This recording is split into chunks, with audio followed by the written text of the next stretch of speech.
Bom, então, dando início à nossa aula de hoje, que nós vamos dar continuidade, então, à psicossomática, as doenças psicofisiológicas, que é uma forma também de abordar as doenças psicossomáticas, e somatoformes. As doenças psicofisiológicas, como nós estávamos falando na aula passada, que nós conversamos um pouco sobre a relação mente-cérebro e qual que é a visão da Joana de Ângeles e do Espiritismo sobre isso, nós podemos dizer que as doenças psicofisiológicas, elas abarcam toda aquela relação que vai do físico, nesse espectro que vai do físico até o espiritual. Então, nós estamos falando desde aquelas doenças que têm uma manifestação muito mais forte no físico, uma questão neuronal, uma questão molecular, uma questão genética, até aquelas que estão muito mais vinculadas ao psiquismo, que estão muito mais vinculadas à visão psicológica, à etiologia das doenças através do nosso pensamento, a criação das doenças através do nosso pensamento, da nossa forma de agir no mundo, e não só do nosso pensamento atual, como o Espiritismo nos traz, porque o nosso pensamento atual até pode ser com um nível salutar, mas também como um resultado daquelas encarnações passadas, daquilo que nós construímos na nossa casa mental, daquilo que nós fortalecemos a nossa atitude como ser humano, e que, de alguma forma, sem nos darmos conta, acabamos por ferir as leis maiores que estão inscritas lá no nosso inconsciente. E que os espíritos, no palavreado da época de Kardec, usavam, está escrito na consciência, né? Mas uma colocação psicológica, já com os termos atuais, poderíamos falar que essa consciência que os espíritos ali se referem é aquela consciência que está em nós ainda adormecida, que está no fundo do nosso espírito, no nosso inconsciente. Nós temos essas leis gravadas dentro de nós. Mesmo que ela não venha para a nossa consciência nos termos atuais, que é para o nosso raciocínio, mesmo que elas não venham, elas estão gravadas lá dentro. E toda vez que nós as ferimos, nós nos comprometemos, e o nosso ser espiritual, que é aquele que dá formação ao nosso ser, justamente aquele que vai se aproveitar do material genético disposto pelos nossos pais e vai imprimir neste material genético, nesse corpinho que vai se formar a partir da fecundação, que vai imprimir as necessidades do espírito, ele então vai manifestar a sua saúde nesse corpo novo e também os seus desregramentos de encarnações passadas. E que todos os temos, nós sabemos, nosso nível evolutivo atual, né? Nós podemos até já ter adquirido determinada luz, mas no mundo de provas e expiações nós ainda carregamos as marcas do mal dentro de nós, né? O mal como uma experiência ainda não bem vivida, em que ainda não nos assenhoramos das nossas qualidades psicológicas, espirituais, humanas, do nosso ser moral. Então, este mal, esse desequilíbrio, essa incongruência dentro do nosso ser, ele vai se manifestar, então, no nosso corpo, justamente o que vai nos levar para aquilo que os psicólogos que deram origem à psicossomática vieram a grafar como a doença como caminho. Porque uma tendência a uma realização espiritual, uma vivência aqui na Terra, ela se manifesta de muitas formas, como uma intuição, uma vontade de servir, de trabalhar em determinada área, pode ser na área intelectual ou moral, para nos desenvolver em determinado aspecto, para vencer alguns pendores que carregamos, pode se manifestar como uma grande aptidão para algo. Então, nós precisamos exercer tal tarefa na Terra, para o nosso crescimento moral, para o crescimento das pessoas à nossa volta, para ressarcir também ao mundo aquilo que nós fizemos no passado por invigilância e temos a capacidade de ressarcir, né? Então, uma pessoa que fez algum ato, ela pode servir, pode ser um assistente social que vai ajudar aquelas famílias que prejudicou, pode ser um médico que vai curar justamente aonde ele possa ter gerado um desequilíbrio, pode ser uma pessoa que trabalha nas tarefas domésticas, que vai retornar a um determinado ninho familiar com quem tenha criado laços de amizade ou de inimizade, para ali se relacionar novamente e, através do seu trabalho também, poder servir, poder aprender e poder ensinar. Então, nós temos todos esses chamados. Mas há também um outro tipo de chamado, que é justamente imprimir no corpo aquilo que nós devemos, de alguma forma, enfrentar, não como uma punição divina, mas como um exercício da nossa vontade, como uma busca de uma disciplina, como uma busca de um trabalho que devemos nos defrontar, para que possamos passar por aquilo que é chamado de provas e expiações. Então, uma doença psicossomática, ela pode ser o resultado do nosso pensamento atual. Isso a psicologia vai arranjar um grande campo de trabalho dentro disso, porque nós podemos estar criando agora, não é nenhuma dívida do passado, nós estamos criando agora, pela nossa indisciplina mental, pelos nossos excessos, aquilo que está nos tocando. E pode vir também, a Joana de Anjos então coloca esses 3 aspectos, como provas, como uma prova que a gente deve passar, aí então vinculado a vidas passadas, ou então uma expiação.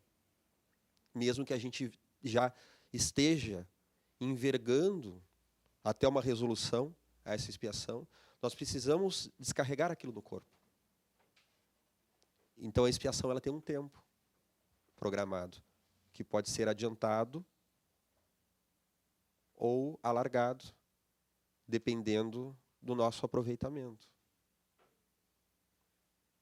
Vamos colocando as dúvidas. Eu disse que na aula de hoje eu quero ouvir um pouco mais de vocês, né?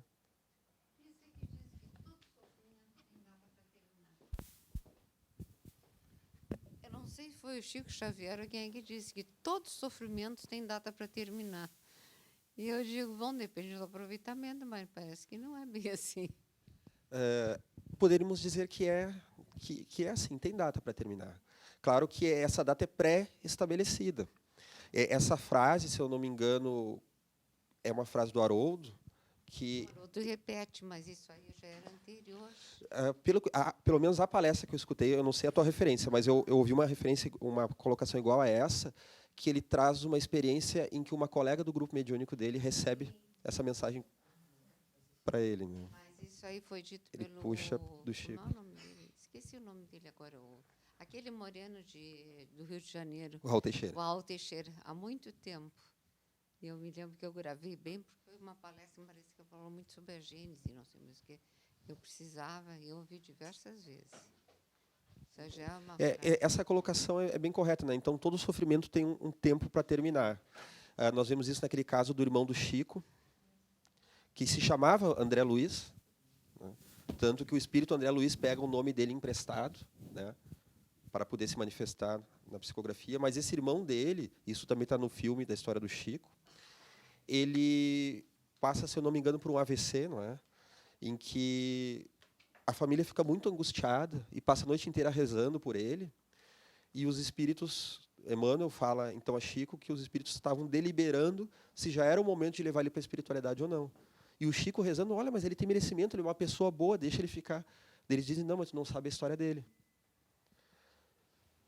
Ele foi programado que ele passasse 10 anos em estado vegetativo, para poder expiar alguns equívocos de encarnações anteriores.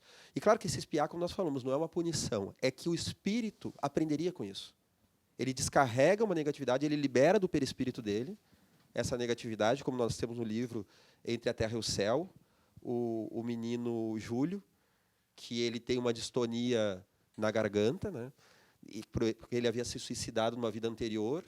Então, ele falece 2 vezes naquela história. Primeiro, tomado por uma onda, porque naquela vida anterior, primeiro ele tomou veneno, e o veneno não conseguiu liquidar o corpo. E daí, depois disso, ele conseguiu fugir da vigilância de amigos e se atirou, se precipitou de um penhasco. Então, ele tinha esse karma, né, desse suicídio, e ele precisa de 2 encarnações, e ainda é na mesma família, para conseguir expiar aquilo. A primeira, ele desencarna prematuramente, tomado por uma onda no mar, né, ainda muito pequeno.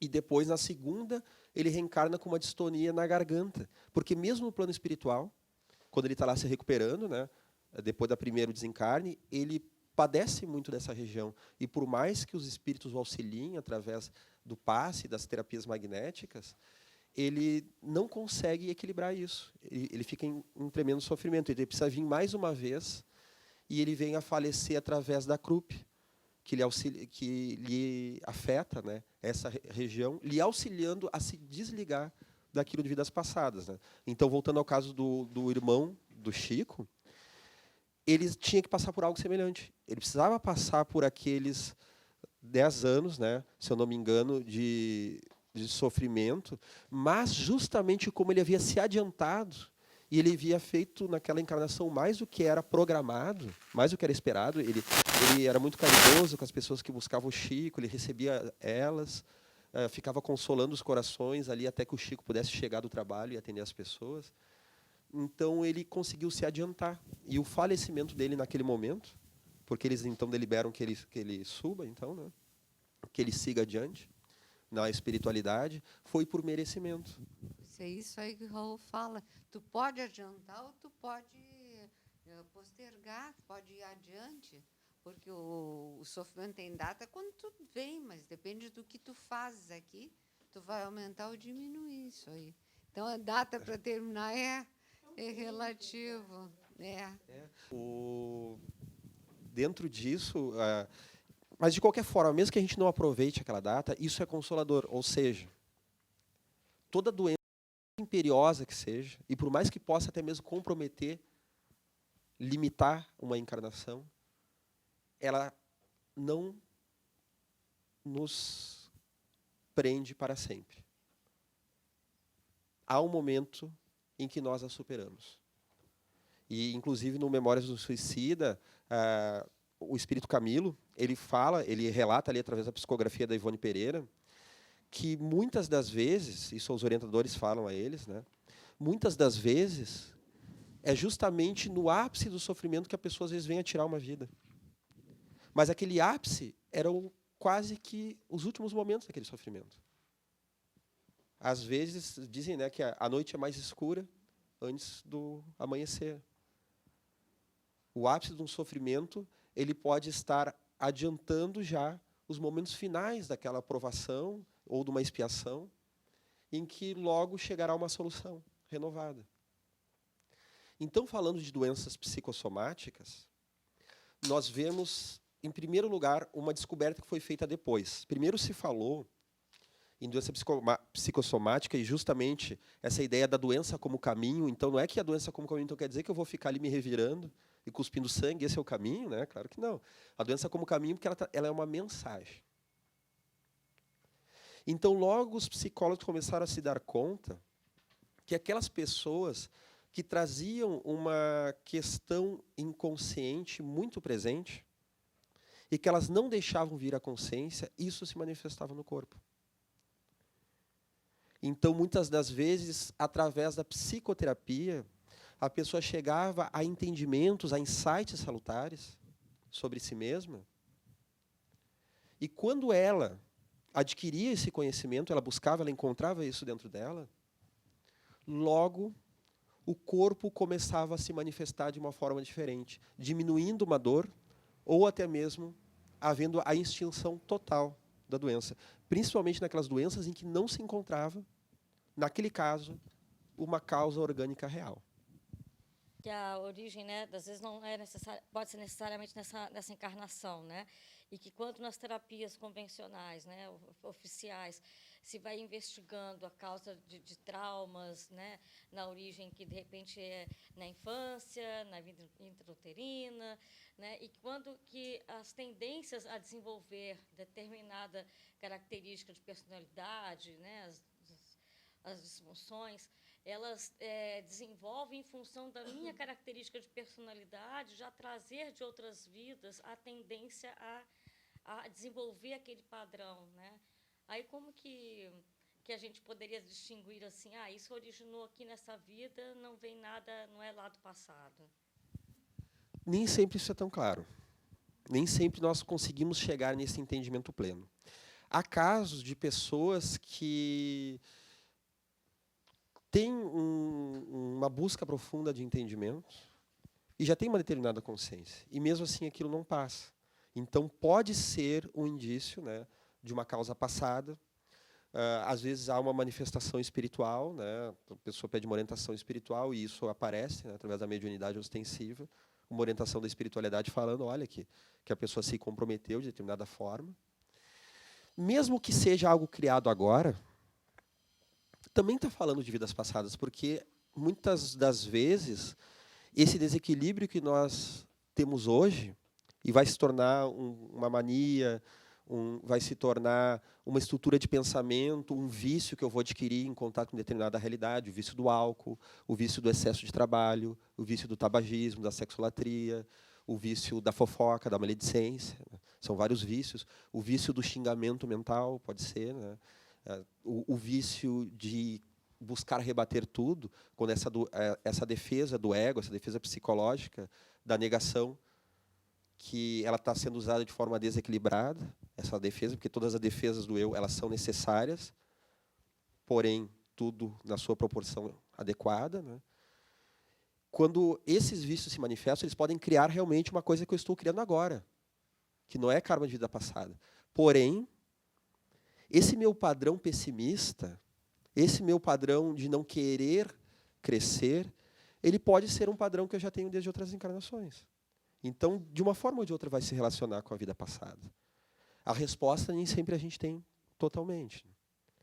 Então, há casos em que isso fica muito claro, porque há uma discrepância, mas há casos em que a pessoa está muito inconsciente. Às vezes, e aí que os psicólogos começaram a se dar conta, né, que justamente naquilo que a pessoa estava inconsciente, o corpo ele simbolizava. Então, nós temos as doenças de pele. Tem alguns tipos de doença que são mais fáceis de vir através de uma via psicossomática, como doenças na locomoção, musculares, né? Uma dor no quadril, uma dor na perna, dores que aparecem sem causas, de repente, né? Como dores respiratórias, doenças respiratórias, como nós temos o caso da asma, e até mesmo as doenças de pele. Elas têm muitas vezes uma causa psicológica, e mesmo quando a causa não é psicológica, o estado psicológico da pessoa sempre influi. Então, nós vamos chegar em dois aspectos aí. O primeiro é que os psicólogos começaram a dar-se conta de que a doença como caminho, então, que o corpo ele petrificava justamente naquilo que a pessoa não estava querendo ver. Então, pessoa com artrite, com artrose, e muitas vezes a pessoa, dependendo do nível disso, por exemplo, a artrite reumatoide, né? Ela vai muitas vezes enclausurando a pessoa, dependendo do nível em que ela é vivida. E muitas vezes essas pessoas, não raro, estão trazendo um padrão de personalidade muito rígido, inflexível. Então, às vezes, a pessoa é até uma pessoa muito boa em vários aspectos, mas até mesmo no bem, ela é muito rígida consigo mesma e muito rígida com os outros. E não consegue pensar de uma forma diferente, não consegue relativizar. E um grau de exigência muito grande. E isso é uma característica do espírito. Então, por exemplo, nós temos casos de família em que se vê, por exemplo, assim, um pai muito conservador e um filho muito rebelde.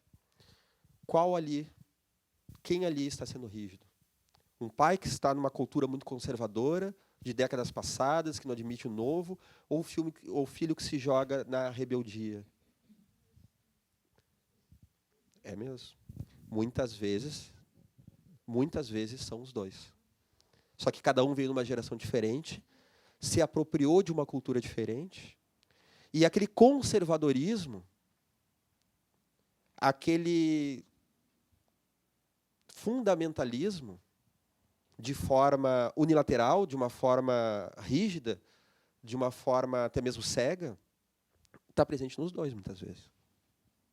E é aí que, muitas vezes, parece assim, são pessoas muito diferentes, uma de uma cultura de outra, mas a forma de se relacionar com a cultura, às vezes a cultura não é nem problema, mas a forma de se relacionar é a mesma.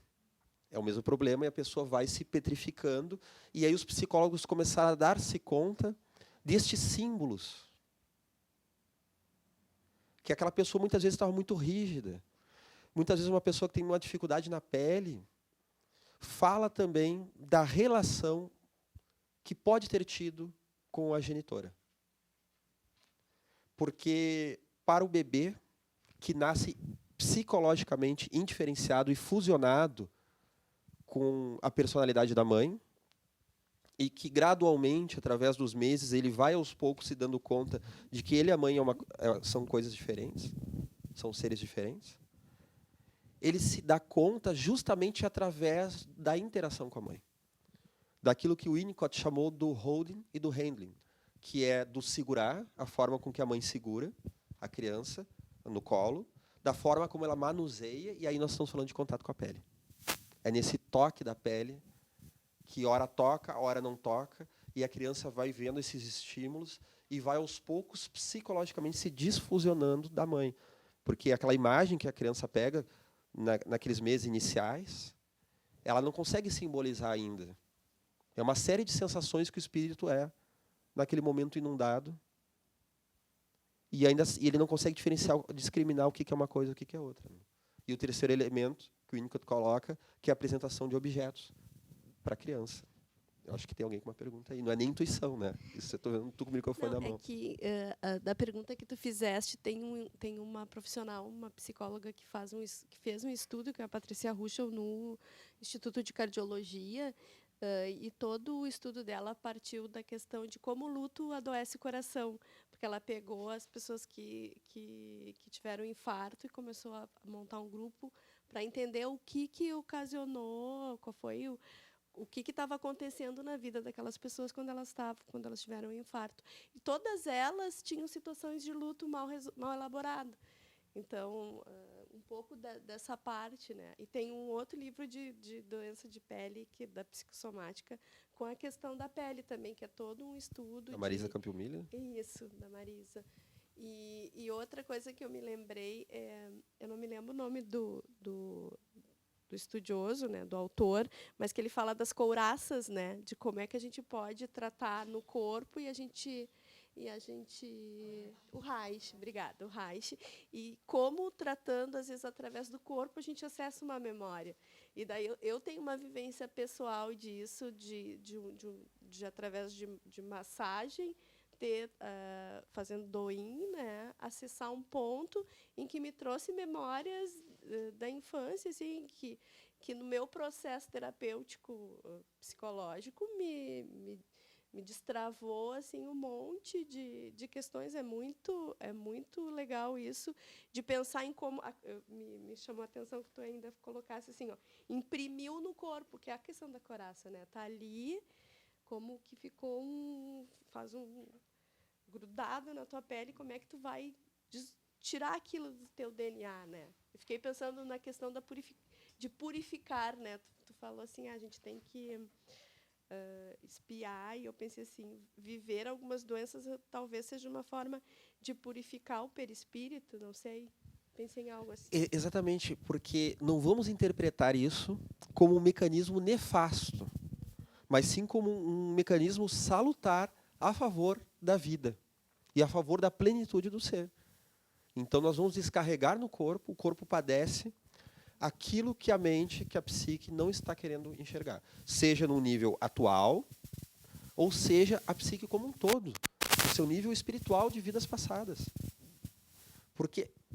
E aí nós chegamos num outro entendimento, né? Porque inicialmente aí se taxou que a pessoa que tem problemas psicossomáticos é aquela que não simboliza. E isso é um mecanismo muito presente. Tudo aquilo que a gente não simboliza, há uma tendência maior a uma somatização, a trazer para o corpo. Soma, lembra? Quer dizer corpo. Psique, alma. Né? Alma, corpo, mente, corpo. Né? Então, há uma maior tendência a gente trazer para o corpo aquilo. Então, se viu assim que a pessoa não consegue simbolizar que ela está sendo rígida. Uma pessoa com uma dificuldade de locomoção, que não consegue trabalhar aquilo, uma dor na cintura, uma dor na coxa, uma dor no pé, muitas vezes são pessoas que estão se prendendo na sua vida, que não têm autonomia, e elas justificam essa falta de autonomia pelos impositivos sociais, pela questão familiar, é um pai ou uma mãe muito rígido, é um casamento, uma esposa ou um marido que não deixa a pessoa fazer aquilo, é um chefe, é uma questão de trabalho. Mas, na verdade, ela não está justamente rumando para a sua independência, para a sua mobilidade, porque James Hollis coloca isso nos Pantanais da Alma, esse psicólogo norte-americano, que tudo tem um preço. E não necessariamente isso é ruim. Mas a gente tem que estar implicado no processo. A gente quer passar pelo processo sem estar implicado. Então, às vezes, nós encontramos pessoas que têm uma dificuldade muito grande de tomar resoluções, né? Então, ela fica sempre entre uma escolha e outra. E, às vezes, ela leva isso para o psicólogo, né? O que eu escolho? A ou B? Eu caso ou compro uma bicicleta, como se diz, né? E aí, para a maior angústia, esse tipo de paciente a gente deixa na mão do paciente, né? Que ele chegue nessa conclusão e pague o preço. Porque, por mais que a gente escolha a melhor porta e deixe de lado aquela que não é tão boa, a gente perde aquela que não é tão boa. E a gente tem que assumir esse preço. De que eu ganho algo, sempre que a gente ganha, sempre que a gente acerta, que toma uma decisão, a gente abre mão de outra coisa. Momentaneamente ou definitivamente. A gente abre mão daquilo. E é a nossa criança interior, como a Joana de Ângeles fala, que não nos permite fazer sacrifícios, que não nos permite estar implicado no processo. E aí nós elegemos aqueles heróis que farão sacrifício por nós. Os heróis nacionais, os heróis do esporte, da cultura pop, da música. E aí nós vamos entender por que às vezes os adolescentes gostam daquela pessoa que tem uma atitude tão esdrúxula. Claro, a pessoa está quebrando os padrões, não está se importando. E, às vezes, a maioria das vezes, isso está ocorrendo de uma forma desequilibrada, não está gerando um bem-estar psicológico, mas não é o adolescente que vai dar-se conta disso de uma forma tão simples, né? Ele vê apenas que aquele herói ele tem coragem de fazer o que ele não está fazendo. Justamente na adolescência, que é aquela fase em que a pessoa começa a se preocupar qual é o lugar dela na sociedade. Ali junto ao grupo, qual é o lugar dela no grupo, em que ela relativiza a verdade dos pais e ela diviniza, então, a verdade do grupo lá fora, né? Tudo que os pais falam está errado. Daí começa a usar então, aquela psicologia reversa. Né? Tu fala para não fazer, para que seja feito. Então, justamente essa rebeldia, a pessoa está extremamente preocupada em como será vista. Então, aquele cantor é aquela cantora que não está, aparentemente não está nem aí para o que está se fazendo. E vai ser o grande herói, porque a pessoa não consegue pagar o preço da sua transformação. Então, uma questão de locomoção pode estar falando disso. De algo que a pessoa não está imprimindo um movimento, a cintura, que fala muito da flexibilidade, da locomoção. Uma questão visual também, algo que a pessoa não está querendo enxergar. Então, o primeiro entendimento é justamente essas duas questões. Primeiro, é que há pessoas que não simbolizam, então levam para o corpo, que psicossomatizam. E o segundo que veio é que essa somatização, ela simboliza uma questão interna. Esses são dois entendimentos iniciais. Depois isso se relativizou. Não deixa de ser verdade. Porém, nós não estávamos falando em aula passada dessa relação mente-corpo. Não citamos William James, que um dos pais da psicologia atual e do pragmatismo nos Estados Unidos, dentro da filosofia e da psicologia. Ele vem falar justamente que o cérebro seria um aparelho receptor da alma, um aparelho receptor da mente. Não falamos que Jung vem nos dizer justamente que a psique não está contida no cérebro. Freud também disse isso, mas como ele era materialista, ele deixou a coisa em aberto. Porque essa não pode ser uma expressão materialista. Como assim o inconsciente está fora do corpo? Ele não explicou, então isso não ficou claro. Mas nós estamos falando justamente daquilo que o André Luiz vai falar, então, da glândula pineal, recebendo as emanações do espírito. E Joana de Ângeles fala isso, então, em O Despertar do Espírito, fala isso no livro Plenitude, fala nisso no livro Autodescobrimento, Uma Busca Interior, que são algumas das leituras de hoje, né? E para quem está olhando pela internet, tem um programinha na descrição do vídeo, né? A pessoa pode acessar o link do programa, onde tem as leituras. Ela está falando que há uma relação de muita intimidade entre o nosso espírito, o perispírito e a matéria.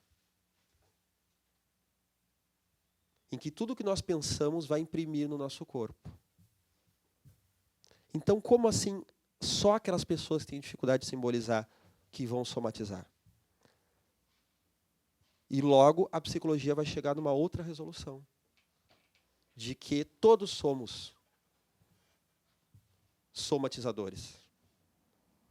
Todos temos um mecanismo psicossomático atuando a todo momento, como naquelas investigações em que eles conseguiram perceber a neuroplasticidade, que o nosso cérebro ele se modifica através dos nossos atos, através de práticas. A prática da meditação, por exemplo, ela já modifica o cérebro muito rapidamente. A meditação constante, pode ser uma meditação simples, de alguns minutos diários. A meditação transcendental, ou só baseada na respiração, de uma forma ou de outra, ela já modifica os nossos neurônios, as nossas sinapses. E o nosso cérebro ele é extremamente moldável. Então, todos somatizamos, todos trazemos uma relação. E também o nosso corpo influencia o nosso espírito. Nós também temos isso. Então, logo se diferenciou o que é somatizar. E isso que nós tínhamos, aquela primeira acepção de que é só a pessoa que não simboliza de uma forma adequada, esse conceito ele continua vigente, mas aí se criou o termo de paciente psicossomático, que traz isso como uma questão central e de uma forma clara e clássica. Então, esse é o paciente psicossomático. E a psicologia familiar sistêmica vai nos trazer, então, o que seria a família psicossomática. E aí, vamos todos olhar um pouco para o passado, né?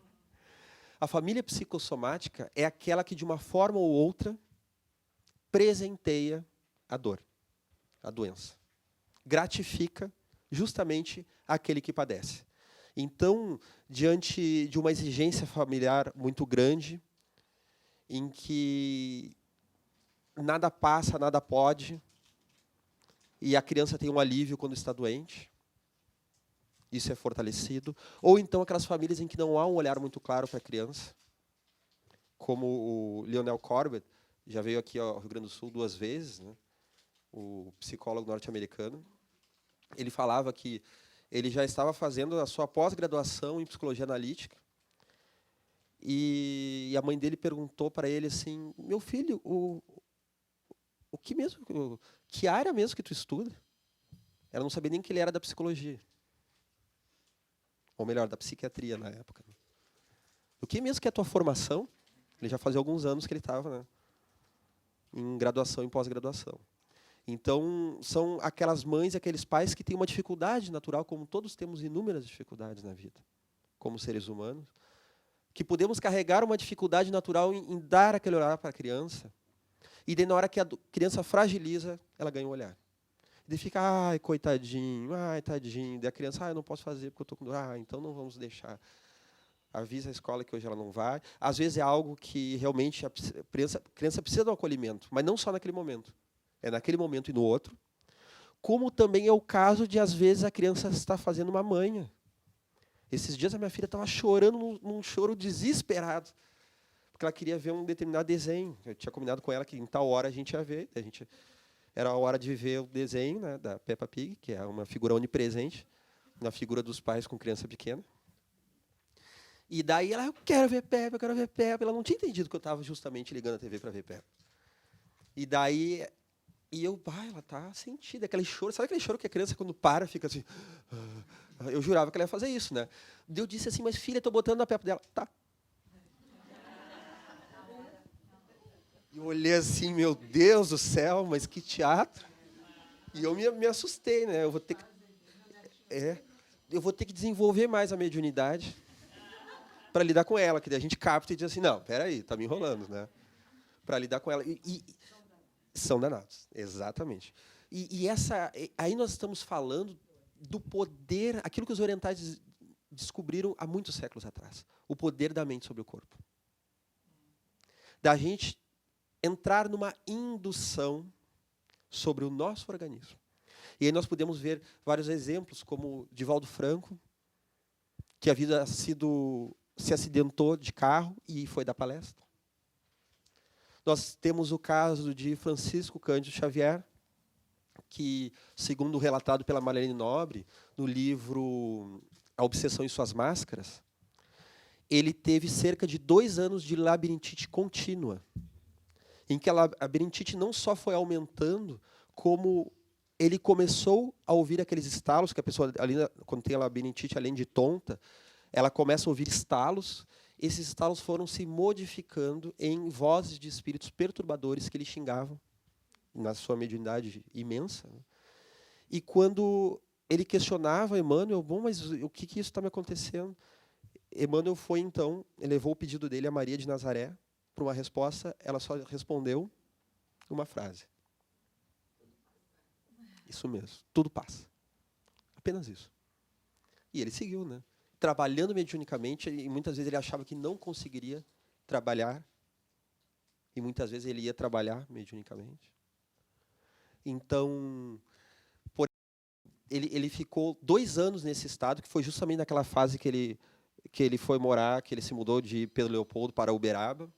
E isso passou, e depois, numa época, voltou de novo mais um tempo, até passar novamente. E isso era muito angustiante para ele, porque labirintite já fica tudo girando, né? Exatamente.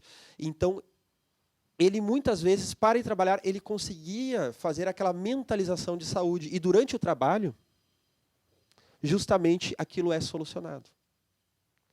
Então, como nós temos também essa questão, né, psicossomática. Eu lembro quando eu era criança, quando eu tentava enrolar meu pai para mim não ir na aula. E eu dizia que estava doente, que eu estava com febre, estava com dor de cabeça. O que acontecia quando eu ficava em casa e ganhava? E ficava em casa vendo desenho. Na época que não tinha o desenho que a gente escolhe na TV, né?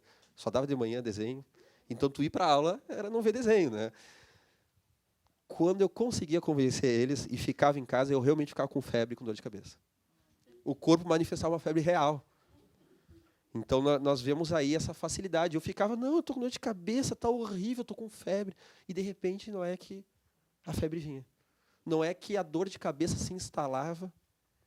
Eu acho que ali já estavam os nossos primeiros passos nesse aprendizado, né, da gente não utilizar mal as nossas capacidades. Nem essa capacidade mental, nem a capacidade da palavra. Vamos enrolar o outro e olha o padecimento que nós estamos escolhendo para a nossa vida. E há pacientes que fazem isso. Uma vez, uma pessoa me pediu assim, olha, como eu quero um atestado. Me dá um atestado para mim não ir trabalhar. Eu consegui só atestar lá no meu trabalho que o braço tinha quebrado, mas agora não dá mais para enrolar, o gesso já foi fora. Poderia me dar, não. O teu processo, não. Para ti não deu atestado, mas nem que tu precisa de fato.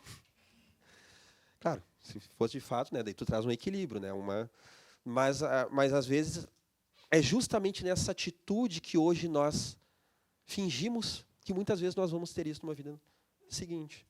Aquelas pessoas que ganham benefício do SUS, criando doenças falsas, sabe-se lá se não é numa próxima encarnação que uma das formas do espírito se confrontar para a sua autoconsciência pode ser através de uma vinculação ao corpo, através de uma somatização. Então, eu lembro também, determinadas vezes, aí nós entramos já num outro aspecto que a Joana de Ângeles traz, no livro O Despertar do Espírito, que há também a influência obsessiva. Que a influência obsessiva ela vai gerar uma falsa dor. Então, a pessoa está carregando aquela dor, né? Ai, mas que dor que eu estou carregando, que coisa horrível isso que está me acontecendo. E, às vezes, é do espírito que está padecendo ali ao lado. Há médiuns homens que já sentiram até dor nos ovários. Quando a esposa está no período pré-menstrual e menstrual, em que começa aquelas dores. O pré-menstrual geralmente é irritação. Mas aí, no período menstrual, aquelas dores horríveis das cólicas, e os nossos companheiros na mediunidade já sentiram isso, muitas vezes já relataram isso.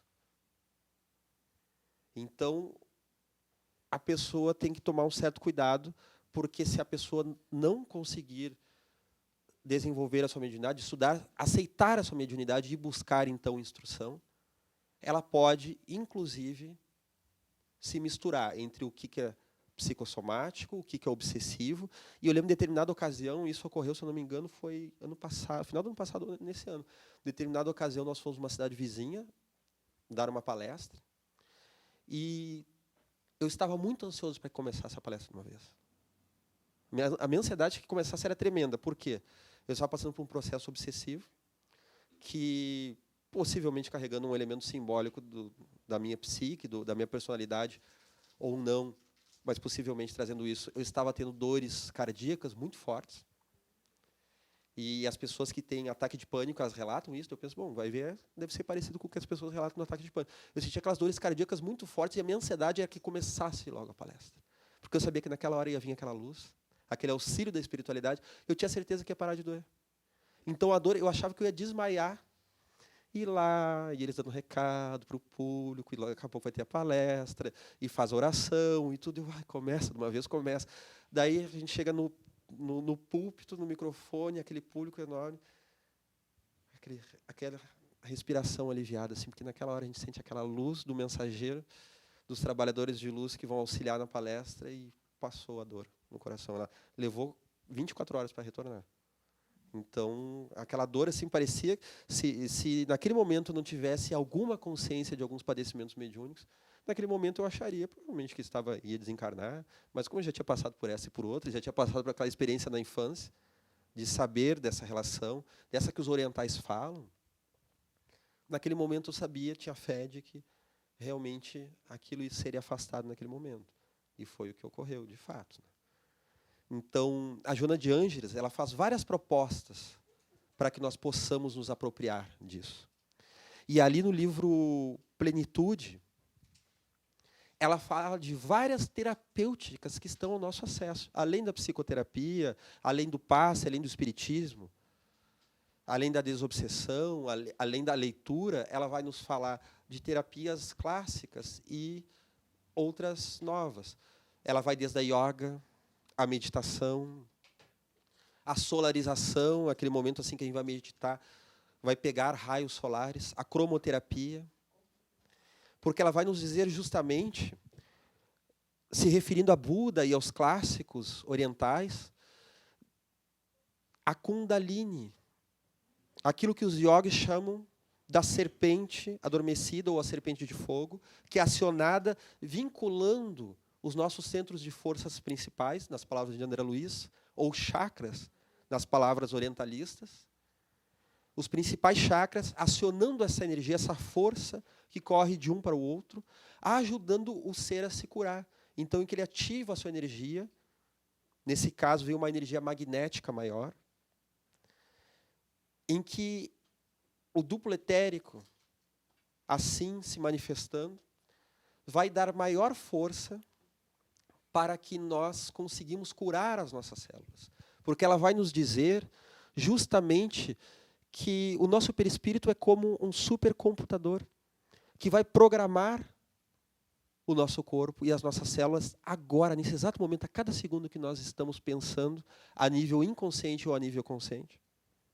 Nós já estamos mandando uma mensagem para o nosso corpo físico, que pode ser uma mensagem salutar ou uma mensagem depreciativa. E ali no Despertar do Espírito, ela fala justamente disso, das pessoas que se vinculam à vitimização para ganhar algo na vida. É aquela pessoa que só tem um olhar, vamos voltar então à família psicossomática, que só tem um olhar então quando fragiliza. Então nós temos aquele adulto que muitas vezes entra num padecimento muito grande e daí ganha a atenção da família. Daí não é cobrado no trabalho, ou não há cobrança no trabalho, ou a autocobrança diminui. Ah, então agora eu posso. Só se permite fragilizar, descansar, relaxar, se cuidar através dessa forma. Então, às vezes, a pessoa está carecendo por um cuidado, ela está pedindo para ser cuidada, em vez de ela se cuidar, de ela assumir isso. Porque Joana vai trazer, então, se eu não me engano, é no Triunfo Pessoal, ela vai trazer justamente que é o complexo da criança mal amada. É justamente essa nossa necessidade natural e salutar, verdadeira do amor, que nós podemos vivenciá-lo de N formas. E a principal delas é o amor que surge de dentro de nós, é o auto-amor e o amor ao próximo. Essa criança que já necessitava de amor, ela pode não ter sido correspondida nas suas necessidades naturais. Necessidade de entendimento, de toque físico, de abraço, de afeto, de alimentação, de um olhar, uma disciplina, um não, uma validação naquilo que realmente é salutar e que ela está fazendo de bem, que não teve esses cuidados, o abrigo, até mesmo físico, material, e principalmente o psicológico, em que a pessoa, ela então vai assumir o estado de vítima constante, que mais prende ela aos grilhões de vidas passadas, daquilo que foi equivocado em vidas passadas, pelo menos, aos grilhões da sua própria imperfeição, enquanto ela tem condições, muitas vezes, desse autoencontro. Então, quando ela é correspondida naquilo, se ela realmente estiver num processo salutar, a partir dali ela abre mão da doença. A partir dali ela se sente forte, e aquele espírito que veio se manifestar, e ela coloca isso, que o espírito ele tem algumas virtudes que ele já carrega de vidas passadas, e que nessa encarnação ele pode não encontrar campo para se manifestar. A cultura familiar, a cultura social, não traz elementos para que a pessoa possa exercitar aquilo que ela já conquistou, pelo menos em parte, e que às vezes ela traz por missão dar continuidade àquilo. Então ela não consegue nem ao mesmo simbolizar. Então esse adulto que traz essa criança ferida, ele vai contar então com os pais culturais, vai contar então com outros recursos, outras pessoas que lhe auxiliem, outras mães, outros pais, outros amigos, o recurso da literatura, do autoconhecimento, tudo aquilo que ele puder juntar. Mas nós sabemos que se o ser não quer fazer isso, pode Deus e o mundo se manifestar, se colocar, ser propício para o autoencontro. Não há força que faça pela pessoa aquilo que ela não quer fazer por ela mesma. Voltando ao James Hollis, a pagar os preços necessários. Jung fala isso, que a individuação, o crescimento da consciência, traz a sua dose de padecimento. Isso muitas vezes nos assusta. Mas o bom disso é que é um padecimento, na verdade, muito menor do que o ficar na ignorância. É um padecimento momentâneo, é o suportar aquela dor por um breve período. No Triunfo Pessoal, eu lembro de ter lido alguma coisa. A criança ferida ela está mais ligada ao complexo de inferioridade. Sempre vai dialogar com o complexo de inferioridade. Mas ela dialoga com muitos aspectos dentro de nós. Então, o complexo de inferioridade pode nos levar justamente à criança ferida. E a criança ferida nos leva ao complexo de inferioridade. Porque ela vai nos fazer com que nós olhemos para o outro como se nós estivéssemos ainda na situação infantil. Tem um filme muito interessante que um casal que passa pela crise da meia-idade, ele começa a ter amizade com um casal muito jovem, só que é uma amizade muito indiferenciada. Ao mesmo tempo que eles estão se alimentando daquele casal muito jovem, eles estão numa fantasia de retorno àquilo. E quando eles começam a se dar conta da atitude que começa a se tornar ridícula, que eles estão tendo, dá uma discussão no casal, e daí o marido está estranho, e ele diz assim, às vezes eu me sinto uma criança diante da vida. Ele tem ali os seus 40 e poucos anos, quase 50, e ele diz o seguinte, eu me sinto como uma criança diante da vida. E ela diz assim, então tu também sente isso? E a pessoa fica escondendo isso, né? Não quer mostrar. Aí sim que a pessoa quer envergar ainda mais, que é séria, e ela está sendo tomada por esse complexo. Quer não validar os sentimentos daí. Justamente, tem a ver com não validar os sentimentos, e tem a ver com se sentir ferida, e que vai fazer um processo transferencial em todas as relações. Vai colocar todo mundo no lugar do pai, todo mundo no lugar da mãe. Desde o pai e da mãe salvadores,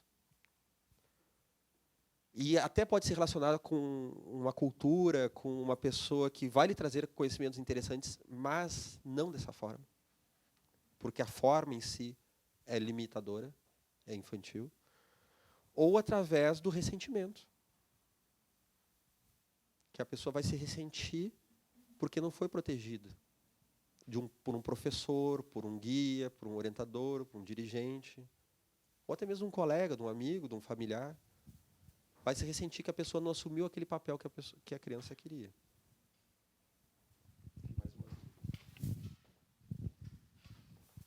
O Alexandre, e aquelas pessoas, até tive um colega assim, que vive no mundo da mentira, ele cria como se fosse uma realidade paralela a todo. Ele tem aquela necessidade, isso seria o quê? Estamos falando, muitas vezes, de uma infantilidade de fato. A pessoa que cria a mentira, ela muitas vezes não está tendo resistências morais e coragem de se autoenfrentar, de se olhar na sua constatação das suas fraquezas e aquilo que a colega falou, de acolher as fraquezas. Porque, ao mesmo tempo que ela não está tendo coragem, não está tendo honra, não está tendo clareza para olhar para aquilo que ela está fazendo, o outro até pode estar errado ou não, mas ela também está equivocada. Muitas vezes ela não está tendo essa coragem, mas também tem dentro dela um outro complexo, que talvez ela tenha aprendido na infância, de que ela não tem o direito de errar, de se equivocar. Uma visão de mundo em que aquele tipo de erro, mostrar fragilidade, é algo que é fatal. E claro que nós sabemos, nós vivemos na infância aquilo que nós temos uma necessidade de resgate. Então não é a infância que cria isso. Joana de Ângeles fala, né? Freud, ele foi até a primeira infância porque ele foi o mais longe que ele pôde buscar para causas de problemas que não estavam explicados pela vivência atual. Mas ele não teve capacidade de penetrar, então, nas pesquisas sobre a reencarnação. Porque aí está a causa verdadeira. Nós somos a causa verdadeira. Então, muitas vezes, um trauma de infância não é o que realmente imprimiu no nosso ser determinada dificuldade, mas foi o que ativou, justamente isso. Ativou algo que vinha de uma encarnação anterior. Eu já contei para vocês, né, até um caso de uma pessoa, né, que se revoltava muito com uma doença pulmonar seríssima e que numa vida passada ele já era revoltado e já era mandão. E claro que daí ele se justificava pela doença, né, ninguém sabe o que eu estou passando, então ninguém tem o direito de me recriminar, ninguém pode falar nada, ninguém pode trazer verdade alguma. Se querem me trazer, então, para que eu tenha me fortalecer, se a pessoa quiser, então, auxiliar, ter um pouco mais de paciência, acolher a pessoa, não, eu vou buscar te entender dentro do meu possível. Então, este rapaz não permitia que isso ocorresse, porque continuava ainda com o manto da vítima. Naquela fantasia que nós temos de que nós vamos ter vantagens através da vitimização. E aí a questão da somatização. É uma busca de uma vantagem, muitas vezes, a um nível inconsciente. Aí a questão da família psicossomática. Tem um determinado elemento, antes de terminar a aula, que, apenas para fechar, nós falamos que, num primeiro entendimento, se deu conta de que os psicólogos deram-se conta de que o corpo fala, de que há esse mecanismo mente-corpo, e depois deram-se conta de que cada questão é simbólica. Tem duas correntes divergentes. A escola de Chicago e a de Paris. Uma que traz justamente que o corpo simboliza, e outra que diz que não necessariamente. Que aquele padecimento pode se manifestar em qualquer parte do corpo, que não diga necessariamente respeito à questão que a pessoa está passando. Joana de Ângeles foi inquirida sobre esse aspecto. Qual estaria com a razão? De que nós simbolizamos, de fato, ou de que não é uma simbolização, de que o corpo ele vai filtrar, ele vai drenar aquela psique, mas, por exemplo, uma rigidez, como nós falamos, não vai se tornar uma artrite ou uma artrose. Pode tornar uma dor em qualquer parte do corpo que não diz respeito àquilo. Ela vai nos dizer que ambas as colocações têm a ver. Ambas as colocações se manifestam. Desde o simbolismo até se manifestar em uma outra doença. Porque em volta disso nós temos o arquétipo, que é aquele padrão do inconsciente coletivo, conforme todos aqui estudaram no módulo inicial, onde nós vemos com mais propriedade os conceitos psicológicos e sua relação espiritual. Então, é o arquétipo que vai centralizar aquela manifestação. O arquétipo, ele não deixa de ser um instinto da alma, um instinto psíquico. Assim como os instintos estão para o corpo, os arquétipos estão para a alma.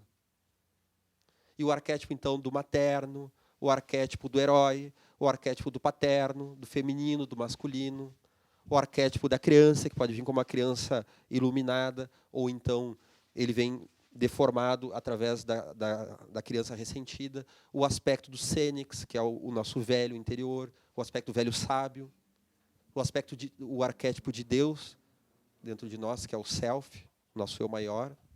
Esses arquétipos, eles são forças organizadoras. E é justamente em cima daquela questão arquetípica, né? Nós falamos uma doença na pele pode dizer respeito a uma questão, um ranço com a mãe, com o materno. Então, nós vamos trabalhar com aquela pessoa que ela se aproprie desse materno, de um autocuidado que às vezes está faltando. Então, a pessoa não está tendo esse autocuidado e ela começa a ter um problema de pele, começa a ter uma doença, um transtorno alimentar, como anorexia, bulimia, que é um tipo de revolta em relação àquele que alimenta, ao pai e à mãe. A anorexia no feminino, né, diz respeito a não poder carregar o corpo da mãe nutriente, aquele corpo rechonchudo, que para o inconsciente fala, então, de uma mãe fértil e nutriente. Para o homem pode dizer respeito a não carregar os músculos do paterno. Então, a anorexia é uma rebeldia diante daquele paterno que, ao mesmo tempo que é desejado, ao não ter sido satisfatoriamente, digamos assim, servida, obrigado, não ter sido satisfatoriamente servida nas suas necessidades, ela tanto deseja quanto ela se ressente daquilo. Então, a pessoa passa por essa ambiguidade de manifestação. Então, nós podemos ver que há, sim, uma simbolização muito grande. Ambas as questões são verdadeiras e há, sim, uma simbolização muito grande, né? Em que o corpo ele vai trazer aquilo que está padecendo e que a pessoa está tendo uma dificuldade de se apropriar.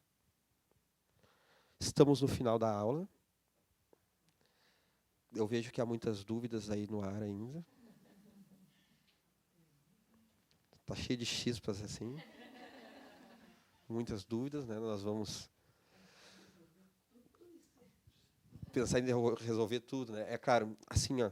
E a partir das próximas aulas vamos fazer mais retomadas também. Sintam-se à vontade. Olha, aquela aula passada foi trazida tal coisa, a gente relaciona dentro do possível que vai ser trazido.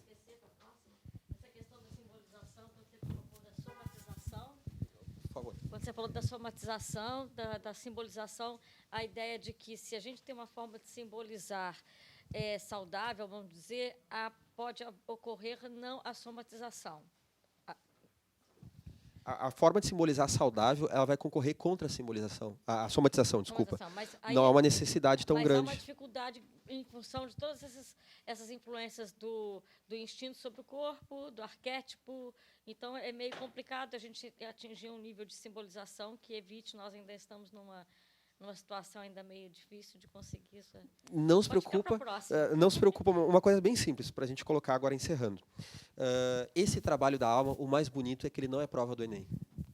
Ele não necessita que a gente vá para aquela prova nervoso, cheio de informações, para essa pessoa tropeçar no caminho, vai cair as informações, e a pessoa vai para a prova e dá aquele branco, né?